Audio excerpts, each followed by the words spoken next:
My name is Frank Kowalski, and I've been the building superintendent at Riverside Apartments for 23 years. If you'd told me back when I took this job that I'd witness a family destroy itself over money while standing in a hallway with a wrench in my hand, I'd have laughed and gone back to fixing the boiler. But what happened in apartment 4B last spring, well, it taught me that some people will trade everything, their souls, their family, even their freedom, for numbers on a piece of paper. And I saw every minute of it unfold, right here in my building. Let me paint you a picture. Riverside Apartments isn't fancy. It's a 6-story brick building in Cleveland, the kind of place where blue-collar folks raise families and retirees live out their golden years in rent-controlled units they've had since Nixon was president. I live in the basement apartment, comes with the job, so I hear everything, literally everything. The pipes talk to me, the walls whisper secrets. And when Mrs. Eleanor Hartwell in 4B started dying last February, those walls had a lot to say.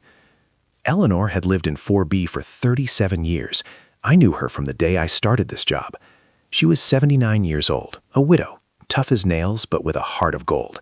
Used to bake me cookies every Christmas, always paid her rent early, never complained about anything except the pigeons on her windowsill. She had one son, Michael Hartwell, 48 years old. Worked as an accountant downtown. Good guy, I thought. Came by twice a week to check on his mother, brought groceries, fixed things around her apartment that I didn't get to fast enough. Michael had been married to Christine for 22 years. She was, well, I never warmed to Christine. Something about the way she looked at everything, like she was calculating its value. She worked in real estate, always dressed sharp, always in a hurry. They had 2 kids. Jessica, 20, away at Ohio State, and Tyler, 17, still in high school. Nice kids when I saw them, which wasn't often. Then there was Eleanor's sister Margaret, 76, who lived 2 towns over in Lakewood. Margaret visited Eleanor every Sunday without fail, brought her sister's favorite lemon pound cake, sat with her for hours. You could hear them laughing through the door, talking about the old days, their parents, their childhood in Pittsburgh. Everything changed on February 14th. Valentine's Day. I remember because I was replacing the radiator valve in the hallway outside 4B when the ambulance came. Eleanor had collapsed. Heart failure, the paramedic said. They took her to Metro Health, and I didn't see her for 3 weeks. When she came back different, weak, thin. The kind of thin that makes you look away because you know what's coming. Michael started coming by every day. So did Margaret. And that's when I started noticing Christine showing up more often too. She'd never been much for visiting her mother-in-law before, but suddenly she was there 3-4 times a week, always carrying her leather portfolio, always staying long after Michael left for work. I didn't think much of it at first. Maybe she was finally stepping up, being a good daughter-in-law. But then came the night of March 21st. I was in my apartment watching the Cavaliers game when I heard it. Voices, loud voices coming from 4B. Not Eleanor's voice. Eleanor was too weak by then to raise her voice above a whisper. These were younger voices, angry voices. I muted the TV and listened. The walls in this building are thin, asbestos and plaster from 1952, so when people get loud, you hear every word. "She's changing it!" That was Christine's voice, shrill and panicked. "I saw the lawyer's card on her nightstand. She's actually going through with it." "Keep your voice down." Michael, trying to stay calm but failing. "Mom's sleeping."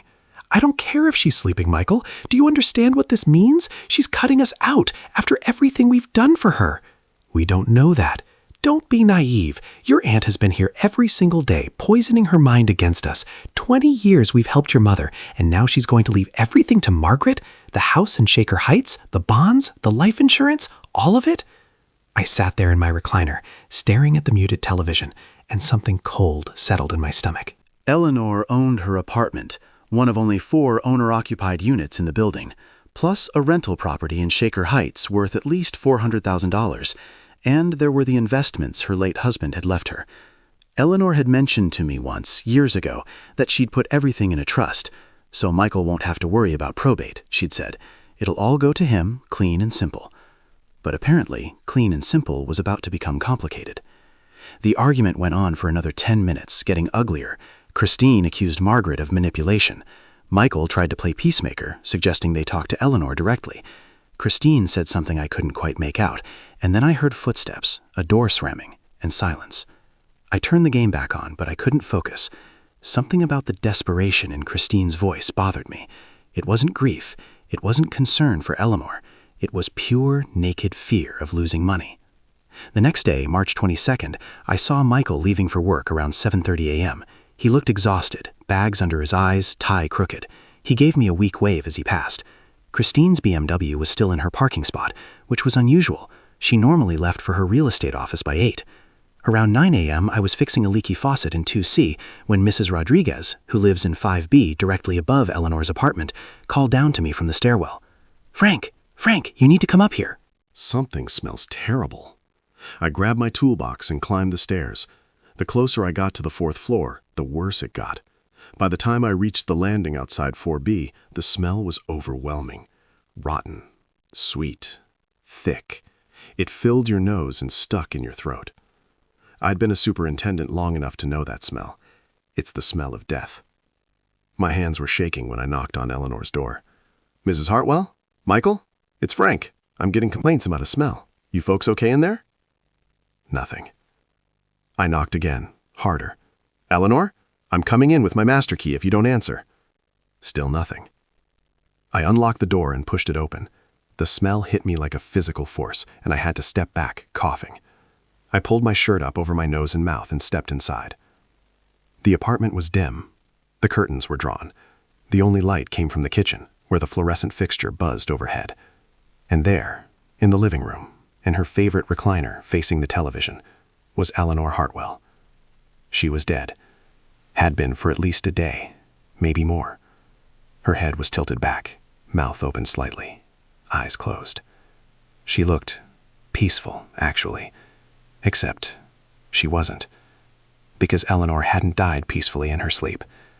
Sitting on the coffee table in front of her were 3 empty bottles of prescription medication: oxycodone, lorazepam, morphine.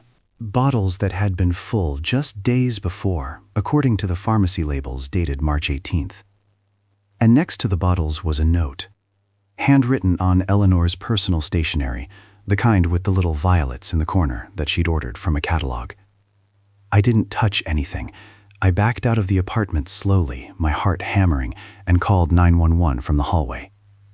The police arrived within 10 minutes, paramedics, then detectives. They sealed off the apartment and started asking questions. I told them everything I knew, that Eleanor had been dying of heart failure, that she'd been on hospice care, that her son and daughter-in-law had been staying with her. "Where are they now?" Detective Sarah Chen asked me. She was young, maybe 35, with sharp eyes that missed nothing. "Michael left for work this morning around 7:30, I said. "Christine's car is still in the lot." "And when did you last see Mrs. Hartwell alive?" 2 days ago, March 20th. I came up to fix her bathroom sink. She was weak but coherent. She asked me to water her plants before I left." Detective Chen wrote everything down. Then she asked me about the argument I'd heard the night before. I hesitated for only a second before I told her. Everything, word for word, as best as I could remember. She looked at me for a long moment. "You're sure about what you heard? About the inheritance?" "I'm sure." They found Christine in the apartment. She'd been there the whole time, sleeping in the guest bedroom. When they woke her up and told her about Eleanor, she screamed, cried, collapsed on the floor. An Oscar-worthy performance, if you ask me. But Detective Chen wasn't buying it. They called Michael at work. He raced back, still in his suit and tie, face white his paper. I watched from the lobby as he talked to the detectives, watched his shoulders shake, watched him cry into his hands. That wasn't performance. That was real grief. The medical examiner took Eleanor's body away. The police photographed everything, bagged the pill bottles, took the note. I heard later that the note was brief. "I'm tired. I'm ready. Please understand. I love you all." It looked like a suicide. Eleanor had been terminal, in pain, on hospice. She had the means and the motive. Open and shut, right? Except Detective Chen didn't think so. She interviewed Margaret that same afternoon. Margaret drove in from Lakewood, still wearing her church clothes from the morning service, mascara running down her face. I saw her talking to the detective in the lobby, heard fragments of their conversation. Eleanor wouldn't have done this, Margaret kept saying. She was a devout Catholic. Suicide was a sin to her. She told me just 3 days ago that she wanted to see the cherry blossoms one more time. She wanted to live, Detective. She wanted to live. Did she mention changing her will? Detective Chen asked. Margaret nodded. She asked me to call her lawyer, Thomas Brighton. She wanted to set up a meeting. She said she'd realized some things about her family, that she needed to make sure her estate went to someone who loved her, not her money. Did she say who she planned to change the will in favor of? She said she wanted to split everything between me and a cancer research charity, in memory of her husband, who died of pancreatic cancer. Michael would still get something, she said, but not everything. She'd seen how Christine looked at her. She knew. The investigation kicked into high gear after that. Detective Chen got a warrant for Eleanor's medical records, her bank accounts, her phone records. She interviewed the hospice nurses, the pharmacy, Eleanor's lawyer. And that's when the story started to unravel. Thomas Brighton, Eleanor's attorney, confirmed that Eleanor had called him on March 19th and asked him to come to her apartment to discuss urgent changes to her estate plan. He'd scheduled a meeting for March 24th, 3 days after Eleanor died. The hospice nurse who'd visited Eleanor on March 20th said that all 3 prescription bottles, oxycodone, lorazepam, and morphine, had been nearly full when she'd done her medication check. Mrs. Hartwell was very careful about her medications, the nurse told police. She never took more than prescribed. She was afraid of becoming dependent. The pharmacy confirmed that the prescriptions had been filled on March 18th, each bottle containing a 30-day supply. But here's where it got interesting. The handwriting on the suicide note didn't quite match Eleanor's handwriting on other documents. Close, but not perfect. The slant was wrong. The pressure on the pen was different. A forensic document examiner concluded that while the signature appeared authentic, the note itself showed signs of possible forgery or assisted writing. And then they found the text messages. On Christine's phone, there were dozens of messages between her and Michael in the weeks leading up to Eleanor's death. March 10th, Christine to Michael. We need to have a serious talk about your mother's estate. I found out she's been meeting with her lawyer. March 12th, Michael to Christine. She has the right to do what she wants with her money. March 12th, Christine to Michael. Easy for you to say. You're not the one who took out a second mortgage to help with Tyler's tuition. We need that inheritance, Michael. March 15th, Christine to Michael. Your aunt is over there again. This is getting out of hand. March 19th, Michael to Christine. Mom told me tonight she's making changes to her will. She said Margaret deserves to be taken care of. March 19th, Christine to Michael. This is a disaster. March 20th, Christine to Michael. I'm staying over tonight. Maybe I can talk some sense into her. March 21st, Michael to Christine. Did you talk to her? March 21st, Christine to Michael. She won't listen. She's made up her mind. I tried everything. March 22nd, Michael to Christine. Why aren't you answering your phone? There were no messages after that on March 22nd. Nothing until after I'd found Eleanor's body and the police had called Michael at work. Detective Chen brought both of them in for questioning, separately. Michael maintained that he'd left for work on March 22nd around 7:30 a.m. and his mother had been alive when he left, sleeping but alive. He'd kissed her forehead before he left. He had no idea that Christine had stayed overnight again. He thought she'd gone home. Christine's story was different. She said she'd stayed over on March 21st to help care for Eleanor because Michael had to work early the next morning. She'd slept in the guest bedroom. She'd heard nothing unusual during the night. She'd woken up around 9 a.m. to Frank Kowalski pounding on the door. That's when she'd found Eleanor dead in her chair. Why didn't you call 911 immediately when you found her? Detective Chen asked. Christine claimed she'd panicked, frozen. She'd known Eleanor was on hospice, that death was expected, and she'd just not known what to do. But the timeline didn't add up. The medical examiner estimated Eleanor had died between midnight and 4 a.m. on March 22nd. The apartment had been locked from the inside. Christine had been the only person there. On April 2nd, Christine Hartwell was arrested and charged with murder in the first degree. The prosecution's theory was straightforward. Christine had known about Eleanor's plan to change her will. She'd known the meeting with the lawyer was scheduled for March 24th. She had a 2-day window to prevent that meeting from happening. On the night of March 21st, after Michael left for work early the next morning, Christine had crushed Eleanor's pills, or convinced the dying woman to take them, and staged it to look like a suicide. The forged note was the final touch. The evidence was circumstantial, but it was damning. The text messages, the life insurance policies worth over $800,000, the rental property, the investments. Eleanor's estate was worth nearly $2 million, and Christine had been drowning in debt. Her real estate business was failing. The couple was behind on their mortgage. Tyler's tuition bills were piling up. They were 3 months away from bankruptcy. Michael was never charged. The prosecution believed he'd been genuinely ignorant of what his wife had done. His grief was real, his shock was real, but his marriage was over. The trial lasted 3 weeks. I testified about what I'd heard that night, the argument about the inheritance. Margaret testified about Eleanor's final wishes. The forensic document examiner testified about the forged note. The medical examiner testified about the cause of death, acute overdose of opioids and benzodiazepines, consistent with forced ingestion or coercion. Christine's defense attorney argued that Eleanor had killed herself, that she'd been depressed about her terminal diagnosis, that the note discrepancies were explainable by Eleanor's weakened state when she wrote it. They painted Margaret as a greedy sister who'd manipulated a dying woman. They painted Christine as a devoted daughter-in-law who'd been falsely accused. The jury didn't believe them. On June 15th, Christine Hartwell was found guilty of first-degree murder. The judge sentenced her to life in prison without the possibility of parole. Michael divorced her while she awaited sentencing. He moved out of their house, he couldn't make the payments anyway, and into a small apartment across town. Jessica dropped out of college and came home to support her father. Tyler graduated high school but deferred his college plans. The family that had fought so desperately to keep their inheritance had lost everything anyway. Margaret inherited Eleanor's estate, just as Eleanor had wanted. She sold the rental property in Shaker Heights and donated half the proceeds to the American Cancer Society in memory of her brother-in-law. She kept Eleanor's apartment at Riverside for a while, couldn't bear to sell it, but eventually she did. A young couple with a baby moved in last fall. They seem nice. I still see Michael sometimes. He stops by every few months, parks in the visitor lot, and sits in his car staring up at the window of 4B. He never comes inside. I don't think he can. One time, I walked out to talk to him, brought him a cup of coffee.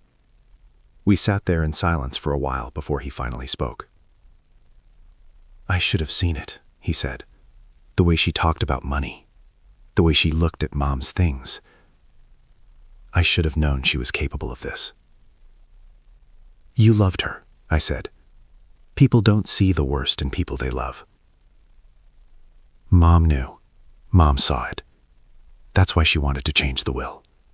And Christine killed her for it." He started crying then, the kind of deep, body-shaking sobs that come from a man who's lost everything. I didn't say anything. What could I say? Eventually, he drove away, and I haven't seen him since. But here's the thing that keeps me up at night.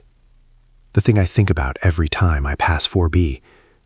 Eleanor Hartwell had worked her entire life.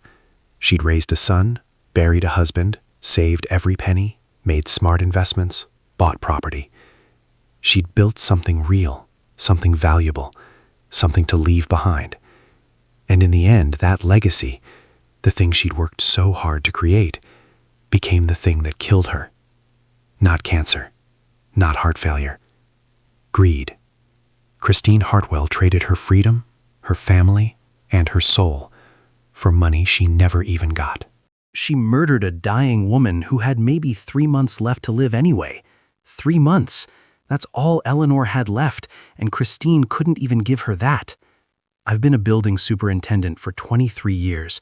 I've seen marriages fall apart, families fight, people at their absolute worst. But I've never seen anything as cold, as calculated, as senseless as what happened in 4B. There's a lesson in here somewhere, though I'm still trying to work out exactly what it is. Maybe it's that money reveals who people really are. Maybe it's that some folks love dollars more than they love people. Maybe it's just that evil exists, and sometimes it lives right next door to you, smiling and asking to borrow sugar.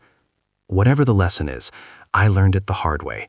And every time I walk past 4B, Every time I see that young couple with their baby playing in the living room where Eleanor died, I remember. I remember that the worst thing that can happen in a building isn't a busted pipe or a broken boiler. It's when the people inside it break instead. Eleanor Hartwell was a good woman. She deserved better than to die alone in the dark while the person she'd welcomed into her family crushed pills into her drink. She deserved to see those cherry blossoms one more time. She deserved to have her final wishes honored. At least in the end, she got that. Margaret made sure of it. If you've been the superintendent in your building, the neighbor on your street, the friend who sees too much and says too little, you know what I'm talking about. You see the signs. You hear the arguments. You smell the rot before it becomes obvious. And sometimes, you're the only witness when everything falls apart. Share this story with someone who understands, someone who's seen the worst of people and still believes in doing right by others. Because in the end, that's all we've got. Each other. And the truth we're willing to tell when it matters most. Eleanor Hartwell lived in apartment 4B for 37 years. She was a good woman. She was my friend. And she deserved better than what she got. But at least she got justice, even if it came too late. Rest in peace, Eleanor. Rest in peace.